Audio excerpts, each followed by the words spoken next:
موز، قهوة ولا تمر؟ شو عم تاكلوا قبل التمرين؟ أنا الكوتش هادي.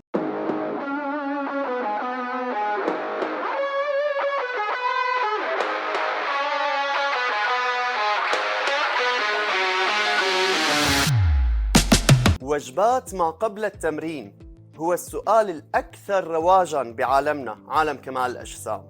دائماً السؤال اللي بينطرح علي: كوتش، شو آكل قبل التمرين؟ مثل ما حكيت لكم بحلقات سابقة ومثل ما بتعرفوا، فنحن عنا 3 أنواع أو 3 عناصر رئيسية من الغذاء: بروتين، دهون صحية، والنشويات.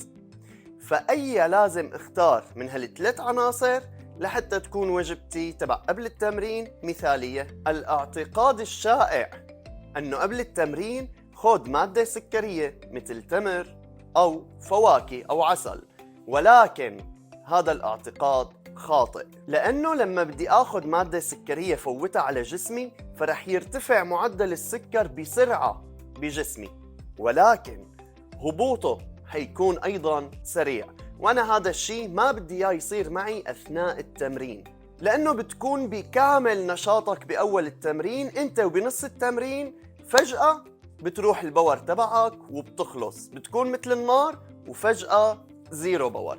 وهذا الشيء ما بدي إياه يصير أبداً خلال التمرين. لهالسبب السكريات هو اختيار خاطئ. حتى لما ناخد دهون صحية مثل المكسرات أو زبدة الفول السوداني برضه هو اختيار خاطئ. طيب ليش خاطئ؟ لأنه مادة الدهون الصحية هي بطيئة الامتصاص، بطيئة الهضم، وبالتالي أنا ما بدي فوت على تمريني ومعدتي لساها شغالة بالهضم.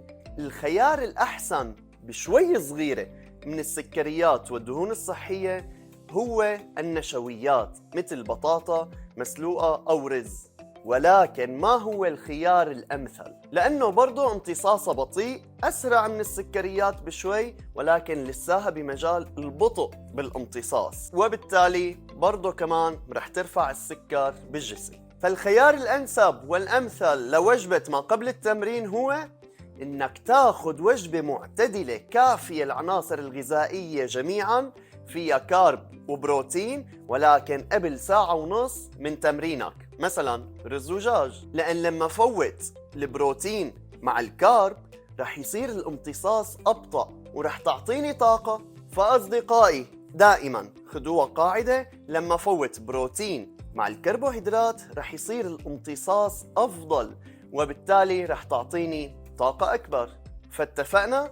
الاعتدال هو دائما الخيار المناسب: بروتين مع كربوهيدرات قبل ساعة ونص من تمرينك. هاد كان كل شي لليوم أصدقائي، استنوني الأسبوع القادم بحلقة جديدة ومعلومة مفيدة. للإجابة على أسئلتكم واستفساراتكم هي حساباتي على السوشيال ميديا. كنت معكم أنا الكوتش هادي.